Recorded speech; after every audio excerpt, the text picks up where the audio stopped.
Hello everybody, thanks for joining me. I'm going to be covering the 7 principles for relationships and how to bring more harmony into your business and life. So what are these 7 principles? Well, they are here listed on the screen and I'm going to go through each one of them at a time. This is based on the work of Dr. John Gottman, who has studied relationships for the past 40 years, but I've put my own just nuance on them, but they're pretty much based on that, and if you want to read more you can read in his book. So number 1 is understanding what makes you and your partner tick. So this is made up of many different aspects. There's personalities, there's our roles, there's our driving values, what our purpose is, the passions that we have, our love languages, and we have a code of conduct. Even if we don't know we have it, we do. We also have human needs, which are stronger than others. Plus we have a lifetime of learned skills. So all these aspects actually make up what we do. And just to show you an example, I've been working on mine for years. It doesn't just come about overnight. And I've collated all the things that make up who I am onto one page. As you can see there, I've got principles, I've got values, there's my personality profile of being a creator, but also how do I really love to give back? What have I done? I've been an author and I've got 3 companies. So I've actually put them all on one page. Now tonight we're not going to cover all of this. I'm really just going to focus on the personality profiling, which is shown on here as the wealth dynamics. And a phrase that really sums up our personalities is that everyone is a genius. We all have a specific personality, but if you judge a fish by its ability to climb a tree, it will live its whole life believing that it's stupid. This was something that Albert Einstein said. But I'm going to let the creator of Wealth Dynamics, which is one of the psychometric testing systems that available, which is the one that I use predominantly, having looked at many of them. I'm going to let Roger Hamilton introduce you to it.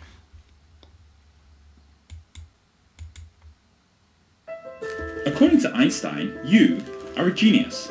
And him, and her, and, well, all of them. Einstein said everyone is a genius, but if you judge a fish by its ability to climb a tree, it'll go through its whole life believing that it is stupid. We're all born great at something, but as we grow up, we find out all the things we're not so good at. So we spend our life feeling bad about those things, working on our weaknesses, while we take our strengths for granted.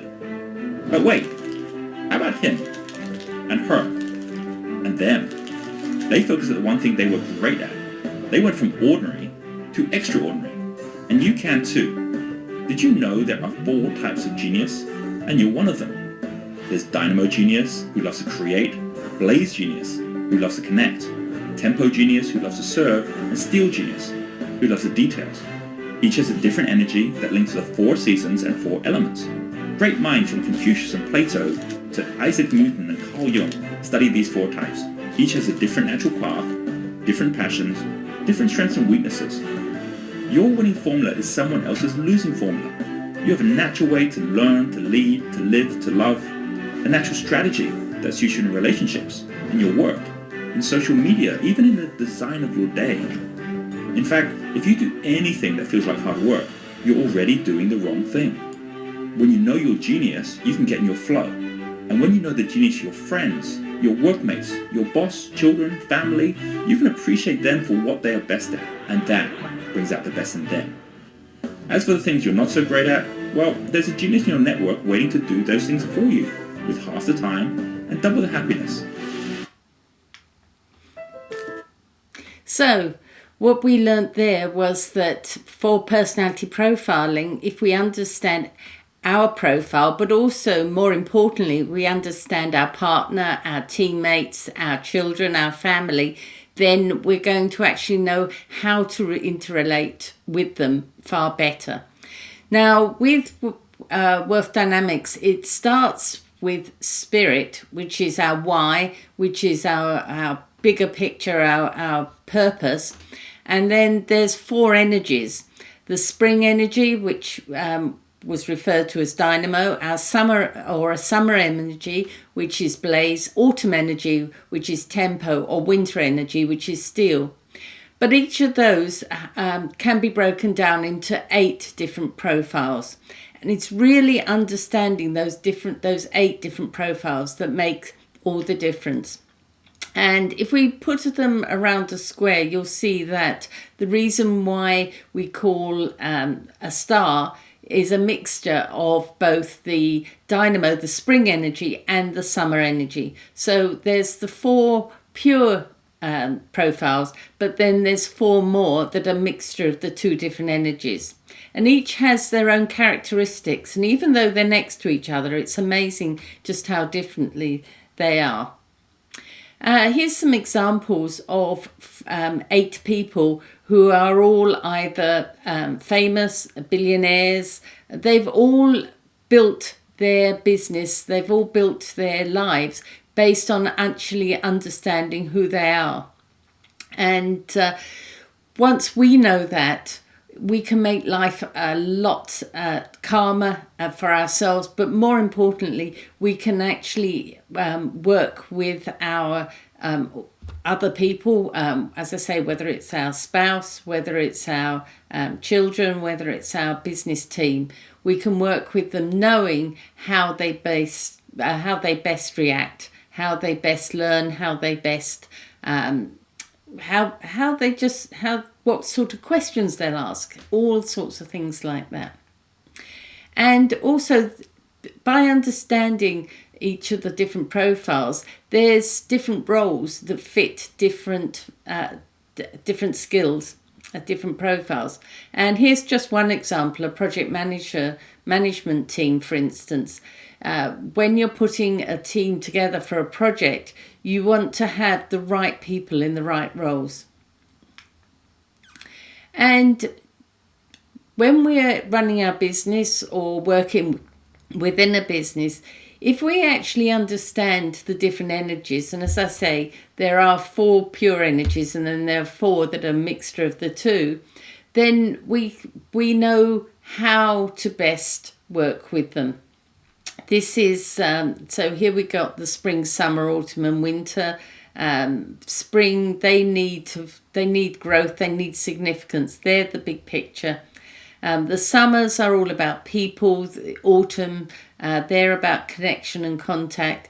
And the winters, they're about details, security and systems. And if we're in a business where we need to sell to people, even understanding more about who our customer is and particularly who the decision maker is going to get us a lot more sales. One of the other parts of the compass that I showed you, the identity compass, is actually our love languages. And there are assessments that we can do for these. Our love languages are how we feel loved. But what's most important is for our spouse and our children is to know how they receive love, and then we can show it in that way. There's 5 different love languages, and for an instance, I had my granddaughter, my 19-year-old granddaughter, staying with me recently, and she's definitely about receiving gifts. So when we're out and about visiting she was very interested in castles and history, just to buy her a little gift from the different places that we received, like a badge. She had a hat and she was collecting pins for the hat. Just by either buying her a gift or letting her get something really made her feel special. It made her remember the event and such like. It's a lot of women tend to be acts of service, and it makes us feel loved when somebody, without us having to ask, will do something for us, even if it's just the washing up or spreading bread or spreading butter on bread for us when we're trying to put a whole picnic together.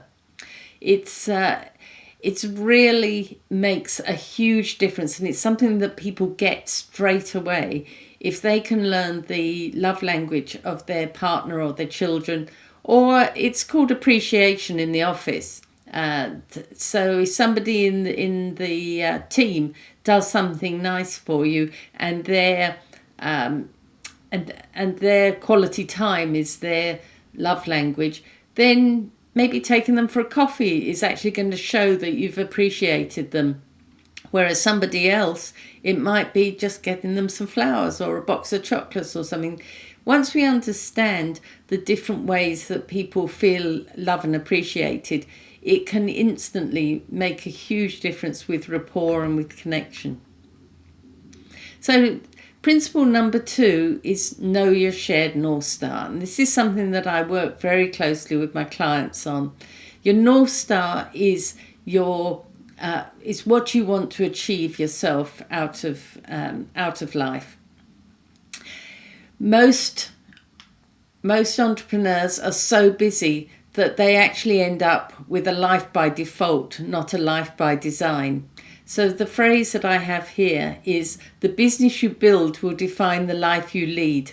So design the life you want first. And that way your business is going to support you, not the other way around. So it takes a bit of time, definitely, to know your North Star. But what's really important when you're a couple is to make sure that you put together a North Star that you both buy into. And to start the process, we tend to, I get the couples that I'm working with or individuals to answer these questions.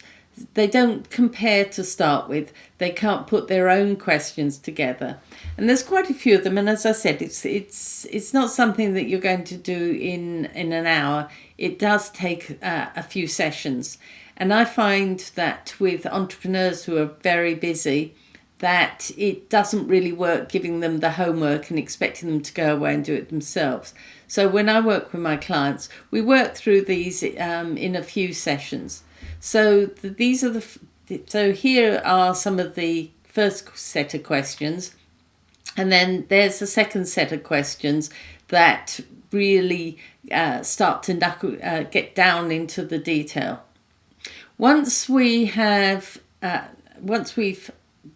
got answers to these, the next thing we do is to create a long game. And we identify the categories, and there's a couple of different categories. As you can see, this one is more based on roles, whereas this one's more based on different aspects of our wheel of life. So you can choose which one you want to do.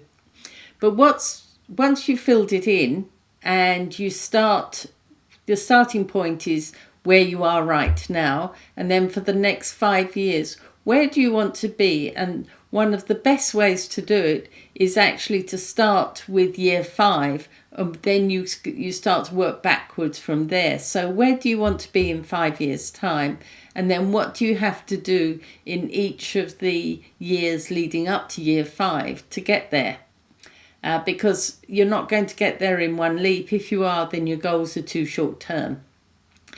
The reason we take this approach is it's more than just setting those yearly goals. We're getting to the end of the year, and traditionally a lot of people, especially entrepreneurs, will set goals, but they're just setting them for the year. They're not setting them based on where they really want to get to longer term. So the approach that we're taking here is to work out, where do we want to be in 5 years' time, and then what are the steps that we need to take to get there. As I say, you can either do them by category or by role. It's entirely up to you to decide what your categories are. Once you've done your own long game, it's about comparing them, because we're all individuals, but if we're in a partnership, we want to make sure that we're both going in the same direction, because if we stay on separate paths, invariably those paths start to diverge, and that's where relationships, they lose their intimacy, they lose their connection, and we know where those can end up, not where we want to be, particularly if they end up in the divorce courts. So putting a joint long game together is paramount to being able to build that strong, connected relationship that's long term, and that others, when you walk into the room, go, wish where ours was like that, or what an amazing couple. So just here's an example. I've put one together back in 2022, and I used the different Wheel of Life categories of what I wanted. And I started with the 5 year, and then I worked back from there. Once you have your long game, then you've got to decide, okay, so we're setting goals for this year. What are my personal goals, and what theme am I going to have this year for those personal goals? And that theme will really give us our objectives. And if we have more than 3 personal objectives, then we're not setting ourselves up for success. But we also should have 3 professional objectives, ways to grow ourselves. And again, if we do these separately between ourselves and our partner, we can do it with our children as well. We do it with whoever we like. We could do it with our team as well. Then we know where each of us is going to grow at, and particularly as entrepreneurs, we do want to continually grow. But we also want to have a headline strategy for the business, and we want to be able to bring our team along to engage them so that we've all got one direction that we're going in. It's very important that our year-ofs for our personal goals actually complement our headline strategy. So, for instance, if we decide it's the year of family, that's not going to sit very well if we've decided our headline strategy for the business is grow, grow, grow, because we're going to be very busy with the business, and that's just going to clash with trying to spend more time with the family. Another example would be if we decided we wanted to start a family this year. That's not going to fit very well if we're looking to be quite aggressive in the expansion of our business. So the personal year-ofs and the headline strategies do complement each other, but they also should be reflecting on the long game that we've just referred to, where they're going to move us into the direction that we want to go, so that we know that we're going to actually reach our destination in 5 years' time.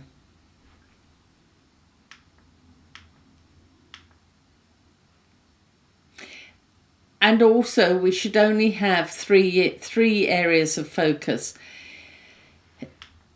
The splitting it up between 70%, 20%, 10% keeps us focused.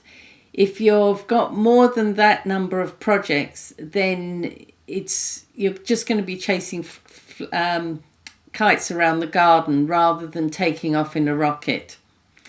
So when you're putting your annual goals together, make sure that you know what's your main area of focus. So that's principle 2. Principle 3 is stay in your lane. And this is about equal partners and different roles. The saying here is stay in your lane. It's less crowded, there are fewer accidents, and there's no speed limit. We want to know exactly what our roles are in our business, who makes the decisions on what, and how do we actually trust and respect each other's lanes. It works just as well and just as importantly when we're in our home life. So we're balancing the chores and the contribution and the care. And maybe it is a conscious decision as a couple that one will spend more time looking after the children and the family and less on the business. But that is a conscious decision, and that's about staying in the lanes. If you don't stay in the lanes, then you're going to bump into each other and cause crashes. Crashes equals conflict. Other things to decide is actually who has the final word on what, and that this is balanced. It also is impacted by principle 1, which is what are we naturally good at? Where are our strengths versus our challenges? And if we are very similar, we have the same profiles, then we'll need to make sure that we've got others who balance us in the roles and the activities that we actually don't like doing. Obviously, if we've got differing profiles, then we can spread out what's important, what's most enjoyable to which person. Principle 4 is nurture and feed the relationship. It sounds easy to do, but as entrepreneurs, I'm sure you know that it isn't. How many times do we just don't put in the commitment to attend events that we're supposed to? We forget to have a date night. We forget to ask each other how their day's been, or if something's upset them.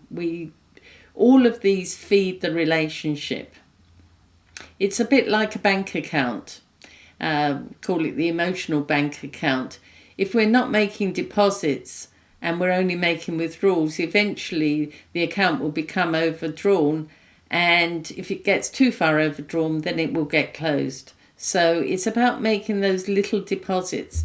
And if you understand the love languages, then you can make those little deposits in ways that are really matter. So because you know your partner's love language, you can make a deposit in a way that's most meaningful to them.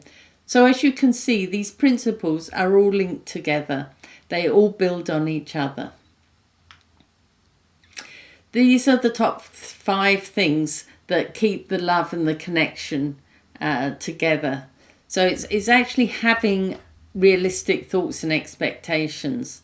It's not having those voices in your head that are saying, well, this is what he ought to do, or she shouldn't be doing that. It's actually being realistic. It's understanding your partner and not expecting them necessarily to be the way that you would be, and still keeping that love. So that realism is so important. The next thing is to communicate. They always say we have 2 ears and 1 mouth, and that's because we need to listen more than we talk. And there's something called empathic listening, and that's not listening to the words, but it's listening to the feelings, what's behind the words, what's really causing whatever the issue or the challenge is. So empathic listening and empathic communication is what's going to keep that love alive. We seem to, in this world today, we seem to have lost that softness, that kindness, that caring. But it doesn't mean to say we have to lose it within our own family or within our own team at work. Caring deeply and being respectful will keep the love and the appreciation going forward. I've already mentioned making the regular deposits in the emotional bank account. And the last one is be present and understand each other. How often do you find that you're talking to your spouse or your children or your team members and they're not present? Their minds are somewhere else. If they are the creator type of the spring type of energy, then chances are they're going to be thinking about the future. They're going to be creating something. They're not listening. So if you need to keep the love, if you want to keep the love and connection, which is obviously why you're here on this webinar, then it's making that conscious effort to be present, but also to really take yourself out of where you are and moving to the seat where you're the person who you're talking to is, and really understanding it from their world, from their perspective, their view. So some of the practical actions you can do to keep the love alive is to, as I said, book date nights. Is make sure that you actually touch and hug frequently. There's been so many scientific studies on this, right from newborns to old people. We're not a race of, or we're not people of isolation. We are pack animals, and one of the ways to keep things alive, keep the intimacy, is that touching. And plan to plan. You make sure that when you've got your life by design, you've got your long game, that you are checking in. You're making sure that it is accurate, still on track. Nothing's come along to really knock you off track. And that's why having annual, quarterly and monthly chats, and your monthly can be a date night. That can really help. And it keeps you very much connected by you both having that long game to focus on and agreeing where it needs to be adjusted. Praying or meditating together is another one. And we all need some separate activities as well as shared ones, especially if we're couples who are working together in our own business. Really important to have those separate activities and a little bit of time, so we remember who we are and as individuals. And there's several more there that you can look at that can keep the love alive, keep the appreciation alive. So principle number 5 is there's no such thing as constructive criticism. That's really an oxymoron. It's either constructive or it's criticism. Going back to John Gottman, who I mentioned at the beginning, he has something called the 4 horsemen of the Acropolis, or the 4 negatives. And this is how, through his 40 years of study, he's identified how relationships gradually disintegrate. They start with the criticism, and then they move normally to the defensiveness or the contempt, and then the final nail in the coffin is really the stonewalling. That's where you don't answer back, you don't participate, you really have, it's like having a stone wall between you, and the communication and the engagement has more or less died. So, as I say, there's no such thing as constructive criticism. And here's a few examples of what can destroy the relationship in each of those areas. Criticism is an attack on a person. It's on their character. It's dismantling the whole intention. It's put downs. It's character flaws. Whereas contempt is to make them feel worthless. Defensiveness is really that unjustness, where this is where the arguments often begin, where somebody feels that it's unfair or it's unjust, and so they try to respond and they become defensive, and that's where, as I say, there's a counterattack and the arguments really, really start. And then you get the withdrawal with the stonewalling. But there's ways of handling this. Make sure that when you feel like you want to criticize, that you consciously say it without blame. You're talking about your feelings and use I statements, and you express a positive need, as opposed to criticizing the character. You're actually talking about how it impacts you, rather than the flaw in the person. The contempt is really about building that culture of appreciation, respect. Remember why you fell in love. What was it that attracted you to that person? And then the defensiveness is about accepting responsibility on both sides. The person who is complaining or criticizing in this case, if it's about them recognizing why what happened, but it's also about the other person, rather than becoming defensive, actually taking responsibility. If there is a lack of understanding, which is most of the case, in most of the cases, it's where you're seeing the world from a different perspective and you're getting defensive because that other person, whether it's your partner or your team member, thinks that you should be acting like they would in the particular situation. And the stonewalling is where there has been conflict. It's being able to actually stop it. Stop the arguments, stop the disintegration before it starts. And quite often it's about not taking it personally as well.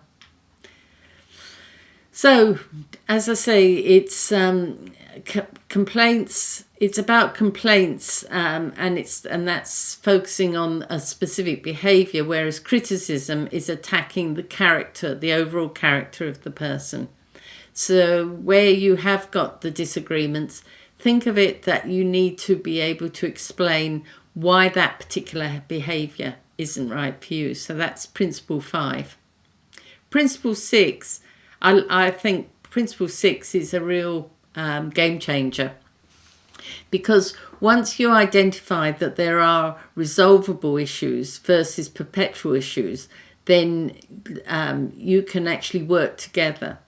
So there's 2 types of conflict. The solvable issues are ones where there is some solution at the end, and it's about working together to find that solution to fix whatever the problem is. It's not always easy, but it can be solved.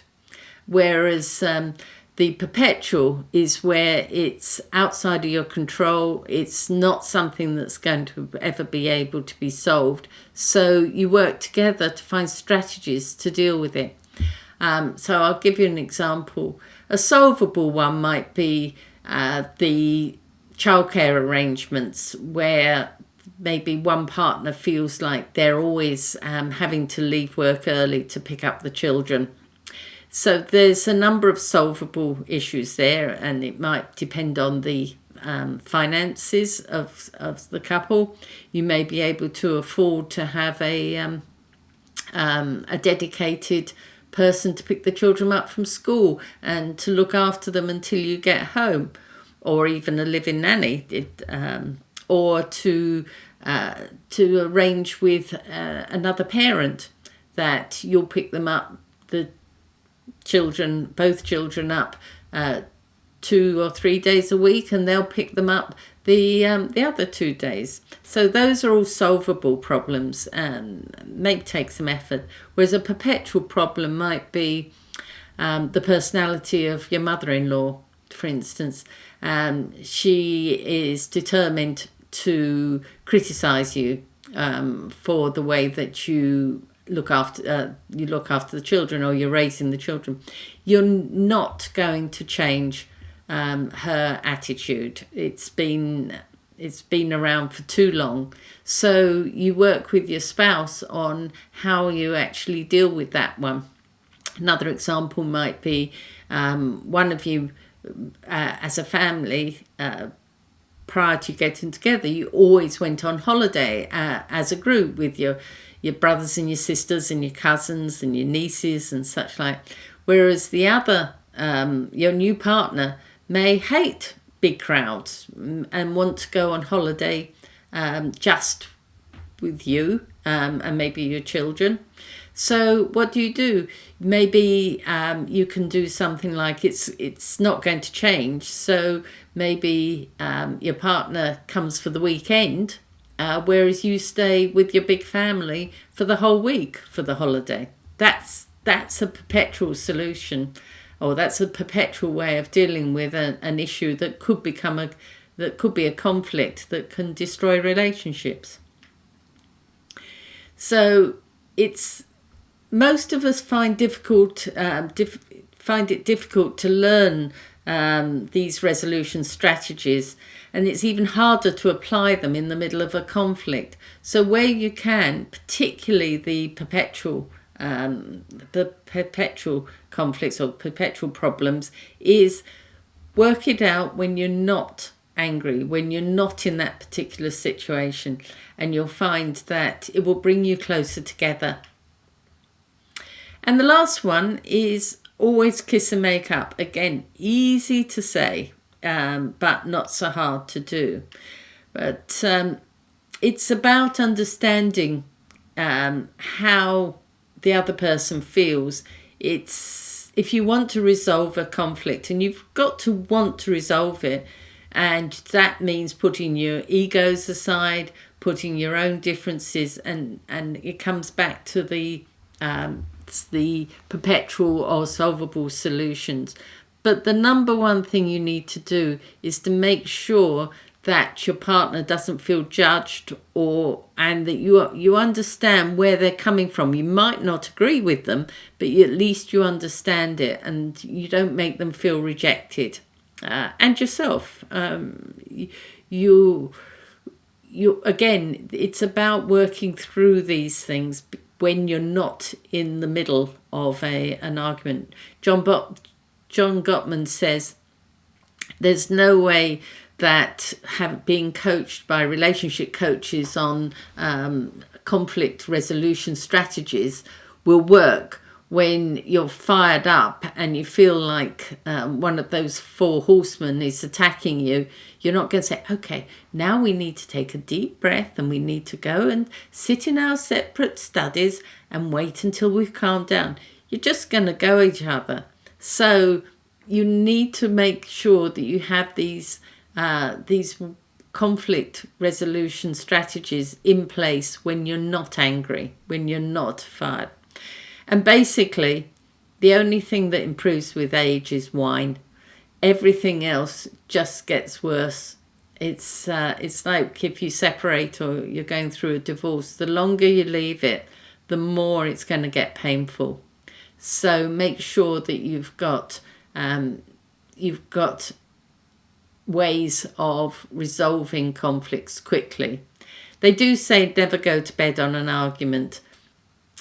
It's a nice goal to have and one to aim for, but it doesn't always work. So those are the 7 principles of relationships. It's about understanding what makes you tick and what makes your partner tick, and the best way of doing that is to build your identity compass, and particularly the personality profiling, which is something that I can certainly work with you on. And it is an area of my expertise that I can really help you to dig deep and understand each other. The next one is know your shared North Star. Again, it is something that I work through with my clients.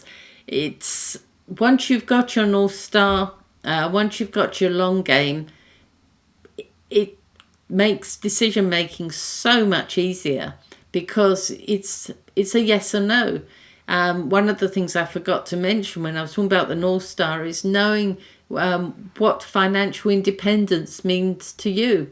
So when you're making decisions for investments or changing jobs or anything that includes the finance or moving house or anything like that, if you know what your long game is, you know what your decision is.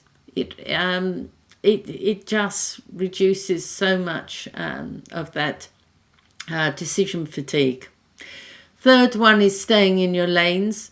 Equal partners, different roles. You may have different roles, doesn't mean to say that one acquisitions to the other all the time.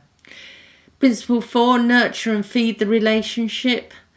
Date nights, talking to each other, respect, trust. Principle 5 is no such thing as constructive criticism. If you do have issues, then it's about the behaviour, not the character. Principle 6, resolvable and perpetual issues. Sort out which ones are resolvable and find solutions. And for the rest, find ways to cope with them. 70% of challenges that couples and teams have are actually perpetual issues. So there's no harm in saying this is a perpetual issue. It's about strategies to deal with it. And principle 7 is always kiss and make up. There's nothing gets better with time except for wine. So thank you for coming to this webinar. And if any of this resonates with you and you want to talk to me further, then please book a call with me. You can do it through my calendar or you can email me. And we can have a one-on-one and talk about how I can help you and your partner or your business. And because of my extensive business background and entrepreneurial insights, and I can not just help you with your relationship, but I can help you with what are the challenges that your business is having right now. So I'll stop it there. And I'm going to see if there are any questions. So thank you for listening to me, and I'd love to hear your feedback.